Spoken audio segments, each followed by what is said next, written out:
Hi, I'm Bart Hanson. I'm the owner and operator of CrushLivePoker.com. The following hand comes from our call-in show that we record at 4:45 p.m. Pacific Time every Monday. If you want to call in your hand, check out the phone number in the description. Hey, Bart. I have a tournament hand for you today from the Win $1,600 main event last week. Okay. Well, I don't know if I will do my best, sir, to give you tournament advice, but I will tell you that my tournament scene has not gone all that well this year. I did go over all my hands from the main event last week on the podcast, and I just think that I ran pretty poorly in tournaments over this summer, but I will do my best. So 1,600 no limit at the Win. Yep, I think it's a fairly interesting spot. Okay. So we're at 400, 800 with an 800 big blind ante.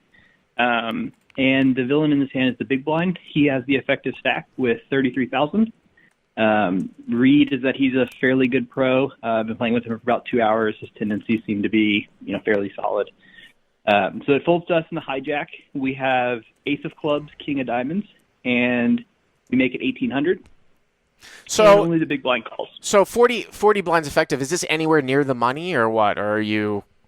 No, this is we're probably like through half the field. So 50% Okay. of the field left. It probably pays about 13%. So there's no real IC in here. So ace king offsuit from the hijack, right?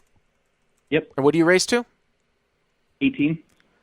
Okay, at 400, 800, 100. All right, to 18. And he calls. Okay, so he's obviously going to be pretty wide.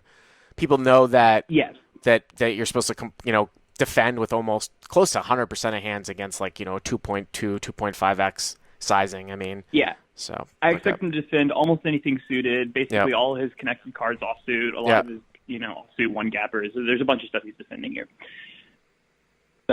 So flop comes ace of hearts, 10 of clubs, 4 of clubs. Okay. So we flop top pair, top kicker, Yep. And we have the ace of clubs in our hand. Okay. He checks, and I elected to check back. I think this is a flop that, obviously he misses with a huge portion of his range. We have a really strong hand. We have the backdoor nut flush draw. So I think it's a decent candidate for a check. I think you can argue for betting and checking back your two club hands, so ace X of clubs. But I elected to check this combo back. I mean, I guess that's okay. I mean, with the ace of clubs in your hand, I was a little bit surprised that you said that. I just feel like you're supposed to be betting your good hands, right? Even if you want to bet polar, this is going to be in that range. I mean, when he's defending with any ace, and a lot of times too in tournaments, the value to be had is going to be on the flop, right? Like when you look, if you were to break this one down, I don't know if it would be like on Flopzilla, and you would say, or Flopzilla might be a good tool for this.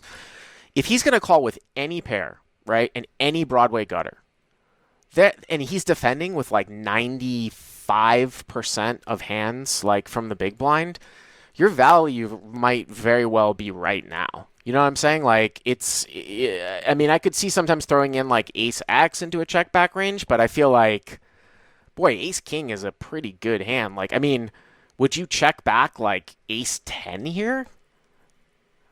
I don't think so. And so I think that that's one of the things I think I dislike about the hand is that we should probably be betting our strongest aces. We can get 2 or 3 streets from ace, and checking back some of our weaker aces with the ace of clubs. But exactly. No, I like this flop is so bad for his range that I just but it's check folding here so often. But does that mean that he's going to start running a bluff though? I mean, everybody knows now that all the nouveau tournament training stuff, or at least the stuff that I've watched that stuff from the hell's the guy's name, Pradush or whatever over at Upswing, and he said that the ace high boards are supposed to be the ones that are c-bet the least. People know that. I mean, I don't know who this guy is in the big blind, but it's not when's the last time you've seen somebody check back a flop as the pre-flop raiser, and then the guy from the blind who's defending 95% of hands suddenly blindly starts to bluff 2 streets on turn and on river?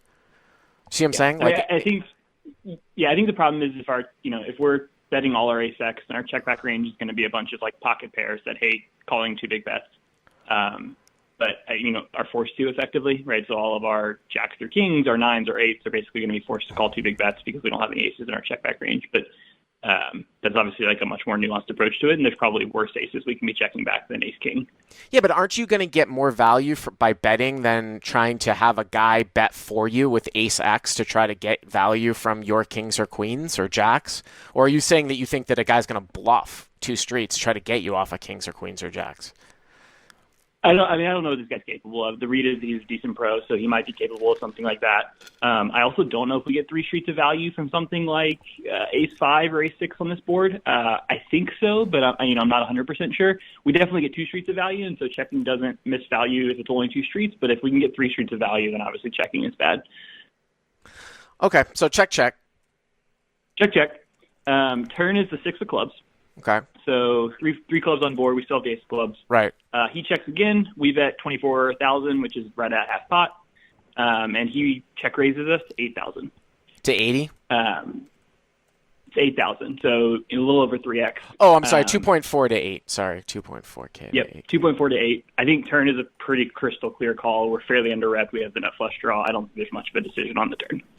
No, definitely not. I mean, you have to call as played. Yep. Plus, you've got the ace of clubs, obviously, in your hand, too. Yep. It's interesting. I'm trying to think if you... Yeah, this is where it sort of gets a lot weird and shallow stacks, too. So the pot is going to be how much here now that you call the turn? Yep. So I call the turn. The pot's, I think, just under 21K, if I remember. And then he's got just a pot-sized bet left in his stack? Yeah, so he's basically got just over a pot-sized bet behind. Yeah. Anyways, we call turn, and the river is the jack of diamonds. Okay. And he jams for 23K into about 21. And I think this is probably the most interesting decision. We're obviously fairly high up in our flop check back range, but big blind can have 9, 5 of clubs. He can have a bunch of weird flushes. He can have a bunch of 2 pairs 6, 4. I don't know. 6 even probably. I don't know if he's going to take that sizing with any of that stuff. I think that the river is what the river changes is if you were somehow running a bluff with king queen or something like that with the king of clubs or the queen of clubs, trying to get you off of ace X and that. I mean, usually in these spots I would probably default to a fold here. I don't know what the necessarily you've got the ace of clubs, so maybe in theory you're supposed to call with the ace of clubs and fold without a club. But I mean, a lot of that stuff goes out the window when people don't under bluff for their tournament life. You know what I mean? I mean, it's definitely definitely an interesting spot where it's kind of almost read based. You know what I mean? I would look at this and sometimes you look at the intangibles and it's is it a reentry? Is my table good?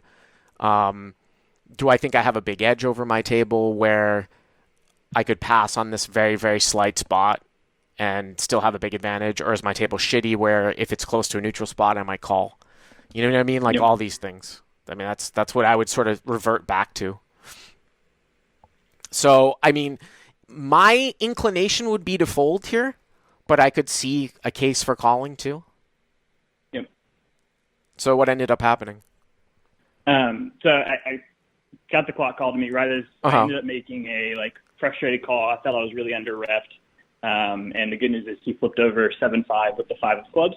So he turned open-ended with a shitty club draw and whiffed and gave us his stack. But I keep forgetting. I guess what's important about this that you said is that he's a good pro. So if you're saying that he's a good pro, then that should mean that he should have some bluffs here in his range. So I guess my point is, Tim, what's your name again? Todd. I don't know why it says Scott, but Scott, excuse me. Yeah, you're right. Oh, okay, Scott. I guess my point, I had forgotten that you had said that in the beginning of the show. I guess my point is that against the typical kind of recreational tournament players, the guys that you see that play a lot of tournaments that you don't think could beat a cash game just based upon observation, I would tend to fold. You know what I mean? There's just not enough bluffs there. I could certainly see calling, now that I think of it, against a guy that you think is quote-unquote good, I guess is my point. Because you're under-repped, Yep. So. Yeah. Anyways, cool. Thank you, Bart. I appreciate the conversation. Thanks for the call.